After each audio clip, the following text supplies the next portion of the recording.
पहला सेक्शन होता है वो रीडिंग स्किल्स का होता है और यह टोटल 10 मार्क्स का होता है। Question, read the passage given below carefully. A giant in stature with long hair wearing a bottle green lined furred overcoat and round steel cap on his head.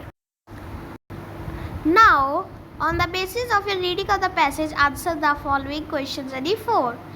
Mention two details of Oscar physical appearance when he came to New York. हमारे यहाँ में next question देखिए, read the passage given below carefully. Eskimos live in polar areas. They are not usually tall but have powerful leg and shoulder. Hello guys, क्या आप सभी के भी half yearly exam शुरू होने वाले हैं और आपको नहीं पता है कि किस टाइप के क्वेश्चंस आने वाले, कहाँ आपको कैसे आंसर देना और किस टाइप के क्वेश्चंस के लिए आपको कितने मार्क्स मिलेंगे? तो टेंशन की कोई बात नहीं। DV notes class 7 YouTube channel आप सभी के लिए लाया है previous year sample question papers. यहाँ पर हम सभी मिलकर इन क्वेश्चन पेपर्स को सॉल्व करेंगे, जिससे आपको एक आइडिया आ जाएगा कि इस साल का आपका क्वेश्चन पेपर कैसे अटेम्प्ट करना है। तो चलिए आप बिना टाइम वेस्ट करे वीडियो को शुरू करते हैं।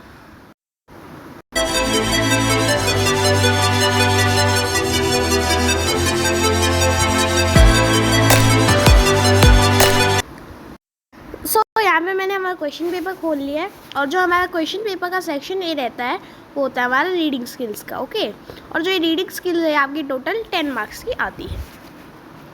Read the passage given below carefully. A giant in structure with long hair wearing a bottle green fur lined overcoat and round sealskin cap on his head, Oscar Wilde arrived in New York on 2nd of January 1882 on a lecture tour. He was mobbed by the reporters who asked him, much to his irritation, unimportant questions such as how he liked his eggs fried, how he trimmed his fingernails, and what temperature he preferred his bath to be. His answers showed a total lack of interest. However, when he stepped ashore, the customs official asked, "Have you anything to declare?" With customary style, Wilde replied, "No, I have nothing to declare, pause, except my genius. Few remarks in the history have traveled as widely, as quickly that have no one." So यहाँ पे जब भी आपके सामने paragraph type question आए तो सबसे पहले आपको वन वर्ड पैराग्राफ को बहुत ही इम्पोर्टेंटली रीड करना होता है, ठीक है, और उसे फिर आपको समझना होता है। और फिर समझने के लिए आपको अगर हिंदी में ट्रांसलेट करना चाहिए पैराग्राफ को, ठीक है। तो इसकी हिंदी बनेगी, ऑस्कर विल्डे जो है न्यूयॉर्क जाते 2 जनवरी 1882 एक लेक्चर टूर पर। उन्हें रिपोर्टर्स द्वारा तंग किया गया क्योंकि उसे विल्डे से वह काफ़ी अनइवन क्वेश्चंस पूछ रहे थे, ठीक है। पर वह जैसे आगे बढ़े, कस्टम्स ऑफिशियल ने पूछा, क्या आपके पास कुछ डिक्लेयर करने के लिए है? तो विल्डे ने कहा, no, I have nothing to declare except my genius, ठीक है। Few remarks in the history have travel widely as quickly as not one. ये जो था ये विल्डे का रिप्लाई था। अब हिंदी में ट्रांसलेट हो गया, अब हम इनके क्वेश्चंस का आंसर देंगे। Now on the basis of your reading of the passage, answer the following questions any four. First question, mention two details of Oscar physical appearance when he came to New York. Oscar के physical appearance के दो features बताइए जब वह New York आए। Why did Oscar Wilde came to New York? Oscar Wilde New York क्यों आए थे? Oscar Wilde was not interested in answering the questions of reporters. Why? Oscar Wilde reporters के क्वेश्चंस को आंसर करने में इंटरेस्टेड नहीं थे, क्यों? What did Oscar Wilde answers to the custom officers answer show? Oscar Wilde का जो answer custom officers को था वो क्या दर्शाता है? Find a word in the passage which means exceptional ability in a person. एक वर्ड देखे उस पैसेज में जिसका मीनिंग सेम हो, exceptional ability in a person. अब हम आंसर्स को ढूंढना शुरू करेंगे। अब जब भी आप आंसर ढूंढना शुरू करें तो सबसे पहले आपको पैसेज में से हिंट्स ढूंढने, उसके बाद उन हिंट्स को सेंटेंसेस के साथ जॉइंट करके आपका आंसर बनाना है। तो फर्स्ट क्वेश्चन, ऑस्कर के फिजिकल अपीयरेंस के 2 फीचर्स, तो वो है a giant in stature with long hair, ठीक है। तो आपका आंसर बनेगा, 2 details of Oscar physical appearance when he came to New York are he a giant in structure, second he had long hair. Okay, next question, why did Oscar Wilde came to New York? अब यहाँ देखिए, Oscar Wilde arrived in New York on 2 January 1882 on a lecture tour. So आपका answer क्या होएगा? Oscar Wilde came to New York for a lecture tour. Third question, Oscar Wilde was not interested in answering the questions of reporters why. तो इसका answer देखिए, hint देखिए, he was mobbed by the reporters who asked him much to his irritation unimportant questions।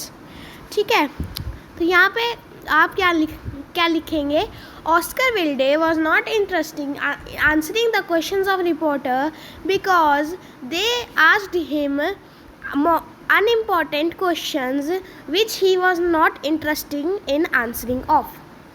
okay, next question है, find a word in the passage which means exceptional ability in a person. ठीक है, तो इसका meaning होता है genius. Genius is a word for exceptional ability in a person. ठीक है, अब यहाँ पे हमारा नेक्स्ट क्वेश्चन है, question 2, read the passage given below carefully. Eskimos live in the polar areas. They do not usually tall, but they have powerful legs and shoulders. They have common language and can understand members of another group, although they may come from 1,000 miles away. Marriage is by mutual consent. They do not have special marriage ceremony. Eskimos live by hunting and fishing. The Eskimo snow house, which is called igloo, is very well known. But in fact, Eskimos usually live in houses made of wood and turf. When they are not hunting or working, Eskimos like to carve. They use ivory and wood and often make very beautiful objects. तो यहाँ पे जो आपको paragraph दिया गया है ये Eskimos के बारे में दिया गया है। तो जो एस्किमोस होते हैं वो पोलर रीजन्स में पाए जाते हैं। ये लंबे नहीं होते पर इनके पावरफुल लेग्स एंड शोल्डर्स होते हैं। इनकी कॉमन लैंग्वेज है ताकि जो बाहर से लोग आते हैं इनके एरिया में वो भी इनसे साथ इंटरेक्ट कर सके। ठीक है, मैरिज जो है वह एग्रीमेंट से होती है। इनकी कोई स्पेशल मैरिज एनिवर्सरी नहीं होती है। एस्किमोस हंटिंग और फिशिंग उनका लाइफ का अर्निंग सोर्स है। एस्किमोस स्नो हाउसेस में रहते हैं जिसे हम इग्लू कहते हैं और हम सभी से बहुत अच्छे से पहचानते हैं। और एस्किमोस वुड और टर्फ के हाउसेस में भी रहते हैं। जब ये हंटिंग या वर्किंग नहीं करते हैं एस्किमोस को कार्विंग करनी बहुत अच्छी लगती है। ये आइवरी और वुड का इस्तेमाल करके बहुत सारे ब्यूटीफुल ऑब्जेक्ट्स को बनाते हैं। ये हो गया पैराग्राफ का हिंदी और एक्सप्लेनेशन। अब देखिए, now on the basis of your reading of the passage answer the following questions. What does Eskimos look like? Eskimos कैसे दिखते हैं? How does they common language help them? उनकी कॉमन लैंग्वेज उन्हें कैसे मदद करती है? How do they earn their living? वे पैसा कैसे कमाते हैं? What activities do they engage during their spare time? वे अपने खाली टाइम में क्या करते हैं? Mention the 2 types of houses Eskimos live in? Eskimos के 2 टाइप के हाउसेज बताए जहाँ वो रहते हैं। Find a word from the passage that means agreement. एक ऐसा वर्ड निकाले पैराग्राफ में से जिसका मतलब होता है agreement.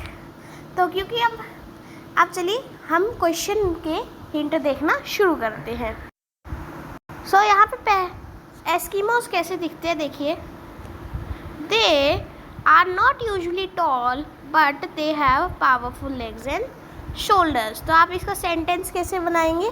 Eskimos are not usually tall but they have powerful legs and shoulders. Okay, next question, how do common language help them? ठीक है, तो इसका हिंट देखिए।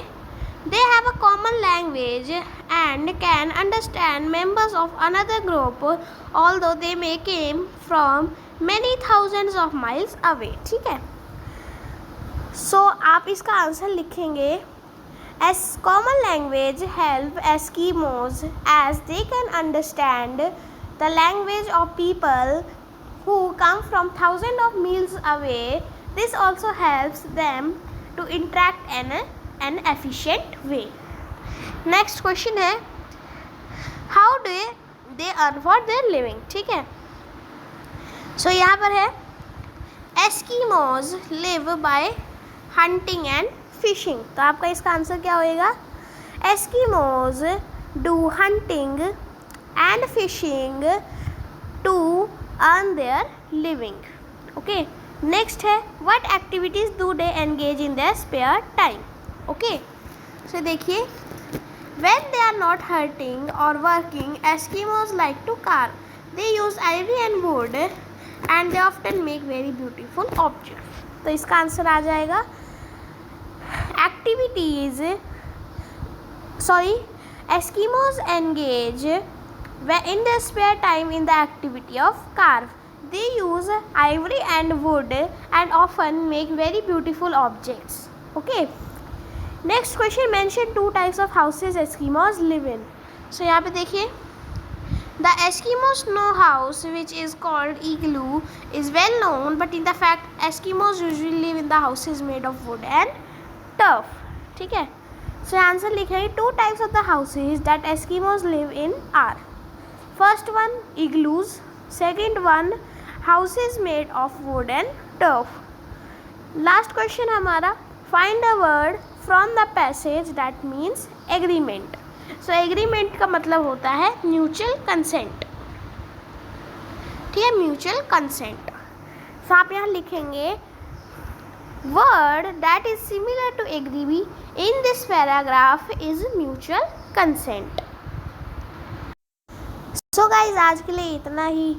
अगर आपको ये वीडियो पसंद आया हो तो इस वीडियो को लाइक कर दीजिएगा, हमारे चैनल को सब्सक्राइब कर दीजिएगा और ये भी कमेंट कर दीजिएगा आपका फर्स्ट एग्ज़ाम किस चीज़ का है. मिलेंगे इसी क्वेश्चन पेपर्स के सेकंड पार्ट के साथ. Tata bye bye, see you tomorrow.